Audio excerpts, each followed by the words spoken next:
नमस्कार दोस्तों, स्वागत है आपका अपने इस परिवार में। मैं मोहित शर्मा लेकर आया हूँ एक बेहतरीन शानदार शेयर आपके समक्ष में। तो दोस्तों, शेयर का नाम है SMS pharmaceutical companies limited. Share के बारे में अगर जानेंगे तो ये शेयर एसएमएस फार्मास्यूटिकल, ये फार्मा कंपनी में, मेडिकल लाइन में ये कंपनी है। और ये बहुत बड़ी इसकी लार्ज कैप कंपनी है, जो कि ये अपने सेगमेंट में, बहुत सारे सेगमेंट में काम करते हैं। तो अगर हम इसके की पॉइंट की अगर हम बात करें तो ये anti ulcer, anti fungal, anti migraine, anti viral, anti diabetic और एंटी रेट्रोवायरल और अदर प्रोडक्ट में काम करते हैं। इनका एंटी वायरल और एंटी अल्सर जो भी प्रोडक्ट है, सेगमेंट है, इनका कंट्रीब्यूशन समथिंग 60% है टोटल सेल का। प्रोडक्ट कंसंट्रेशन की अगर हम बात करें तो इनका टोटल 10 प्रोडक्ट से 80% सेल फाइनेंशियल 2021 में हुआ था। अभी अक्रॉस 75 कंट्रीज में इनका बिजनेस है। और अगर हम बात करें इनके एक्सपोर्ट अकाउंट की, तो 80% रेवेन्यू इनका एक्सपोर्ट से आता है, जो कि फाइनेंशियल 2020 में देखा गया था। अगर रेगुलर मार्केट की बात करें तो 52% इनका total sale semi regulated market में आता है और 41% रेवेन्यू इनका आता है सेमी रेगुलेटेड मार्केट में। क्लाइंट्स की अगर बात करें तो इनके बहुत बड़े बड़े क्लाइंट हैं। जैसे उन कंपनियों के नाम है, जाइडस हो गया, तेवा हो गया, सन फार्मा हो गया, सिप्ला हो गया, एल्केम हो गया, ग्रेन्यूल्स हो गया, सैनोफी हो गया, जे ग्लेनमार्क, लॉरस, कैमू, लुपिन, औरोबिंदो, डॉक्टर रेड्डी एंड और भी अदर इनके क्लाइंट्स हैं। मैन्युफैक्चरिंग फैसिलिटी की अगर बात करें तो इनकी मैन्युफैक्चरिंग फैसिलिटी में हैदराबाद और विशाखापट्टनम मिलाकर जो भी कैपेसिटी है इनकी 3100 KLPA फार्मा प्रोडक्ट की है।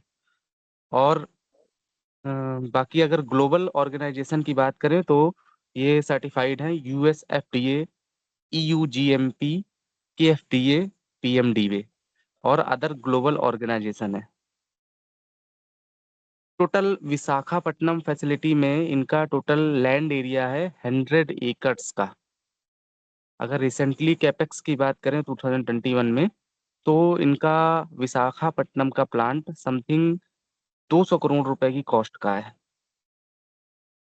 और R&D कैपेबिलिटीज की अगर हम बात करें तो इनके पास समथिंग R&D टीम जो है 100 से ज़्यादा इनके पास साइंटिस्ट हैं। और समथिंग ये 20 से ज़्यादा प्रोडक्ट पे वर्क करते हैं पास्ट फ्यू ईयर में। वर्टिकल इंटीग्रेशन की अगर हम बात करें तो ये VKD pharma private limited manufacturing formulation का इनका अपना फॉर्मुलेशन है। इसका होल्ड 43% है। अगर हम इनके डीमर्जर की बात करें तो 2017 में इनका demerger life science limited, SMS life science limited से हुआ था। आगे बढ़ते हैं। अगर इनके फंडामेंटल की अगर हम बात करें तो इनका मार्केट कैप जो है 2535 करोड़ रुपए का है और जल्दी है लार्ज कैप में डील होगा। करंट प्राइस इनका 296 रुपए है। इनका पी रेशियो 44 चल रहा है। बुक वैल्यू इनकी 67 रुपीज की थी। डिविडेंट ये 0.4%, 14% का देते हैं। ROC 11.2 है, ROE 9.28 है। फेस वैल्यू इनकी 10 है। चार्ट को देख लेते हैं तो चार्ट इनका 1 मंथ में कुछ ऐसा लैग कर रहा है। 6 महीने में वही देखा जाए तो कुछ इस तरीके का है। 1 साल में देखें तो इस तरीके का बिट बना रहा है। 3 साल में की बात करें तो इस तरीके का चार्ट कुछ है। वहीं अगर 5 साल की बात करें तो 5 साल में इस तरीके का चार्ट है। वहीं 10 साल में ओवरऑल और ये ग्रोथ पर है। मैक्सिमम अगर बात करें तो ये ग्रोथ पर है। प्रोज की बात करें तो प्रोज अभी इनके पास कुछ नहीं है। और अगर कॉन्स की बात करें तो स्टॉक ट्रेड कर रहा है 4 टाइम बुक वैल्यू से। कंपनी की सेल्स बहुत अभी थोड़ी सी लो चल रही है। 8% की सेल्स ग्रोथ चल रही है 5 साल में।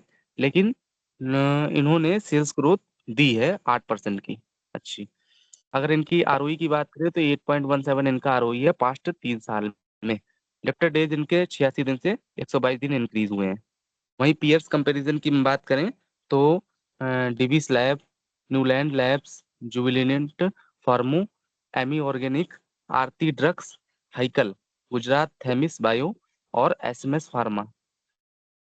एसएमएस फार्मा के और पॉइंट की अगर हम बात करें तो सबसे पहले जान लेते हैं कि इन कंपनियों का इंडस्ट्री पी 35.94 चल रहा है और डेप्ट इनके पास 280 करोड़ रुपए का है। पी इनका 44 है, थोड़ा सा हाई है, लेकिन फंडामेंटल से मजबूत है शेयर। आरओई की बात करें तो 9 चल रहा है, आरओसीई 11 चल रहा है। सीएमपी की बात करें, कैश फ्लो इनका 863 है, 66 है और सेल्स 738 है। ऑपरे ऑपरेटिंग प्रॉफिट की अगर हम बात करें तो 123 करोड़ रुपए का ऑपरेटिंग प्रॉफिट है, जो कि सेल्स से एक्सपेंसेस को घटाकर 123 करोड़ रुपए का ऑपरेटिंग प्रॉफिट है। नेट प्रॉफिट की अगर हम बात करें तो 56 करोड़ रुपए का नेट प्रॉफिट है। और प्रॉफिट आफ्टर टैक्स की बात करें तो 56 करोड़ रुपए का प्रॉफिट आफ्टर टैक्स है ऑल ओवर। वहीं अगर हम रिजर्व की बात करें तो रिजर्व इनके पास 562 करोड़ रुपए का है, जो कि बेटर है। EBITDA की बात करें तो 21 का EBITDA चल रहा है। पीईजी रेशियो 12 का चल रहा है, जो कि है तो हाई, लेकिन शेयर लेने लायक है। प्रोमोटर होल्डिंग इनकी 64% है। आगे बढ़ते हैं। क्वार्टरली रिजल्ट की बात करेंगे तो जून 2021 से 163 करोड़ रुपए का था, जो कि 2024 में 164 करोड़ रुपए का है। ऑल ओवर प्रॉफिट लॉस की अगर हम बात करें तो सेल्स इनकी मार्च 2013 में 248 करोड़ रुपए की थी, जो कि टिल मंथ में इनकी 738 करोड़ रुपए की इन्होंने ऑल ओवर सेल्स में ग्रोथ दिखाई है। वहीं एक्सपेंसेस की बात करें तो 615 करोड़ रुपए के इनके एक्सपेंसेस हैं। ऑपरेटिंग प्रॉफिट 124 करोड़ रुपए का है। नेट प्रॉफिट इनका 56 करोड़ रुपए का है। ऑल ओवर अगर देखा जाए तो कंपाउंडेड सेल्स ग्रोथ इनकी 10 साल में 3% की है। प्रॉफिट ग्रोथ 9% की है। स्टॉक प्राइस CAGR 25% का है लास्ट 10 ईयर में। आरओई इनका 10 साल में 11% का है। अगर हम बैलेंस शीट की बात करें तो रिजर्व इनका मार्च 2013 में 234 करोड़ रुपए का, जो कि बढ़ के इनके पास मार्च 2024 में 562 करोड़ रुपए का हो गया है। अदर एसिड की बात करें तो 471 करोड़ रुपए का अदर एसिड है 2013 में। और इसके बाद जो कि मार्च 2024 में 1068 करोड़ रुपए के अदर एसिड टोटल एसिड इनके हो गए हैं। कैश फ्लो की बात करें तो all over net cash flow इनका पॉजिटिव में है, 29 का चल रहा है।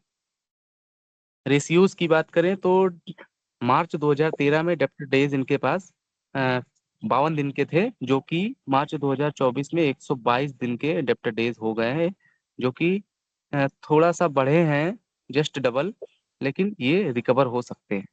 आरओसीई की बात करें तो इनके पास पहले आरओसीई माइनस में चल रहा था 12% का, जो कि 2024 में घट के बढ़ के 11% का हो गया है। शेयर होल्डिंग पैटर्न की बात करें तो प्रोमोटर होल्डिंग इनके पास 2021 में 67% की थी, जो कि थोड़ा सा लो हुई है जून 2024 में 64% की हो गई है।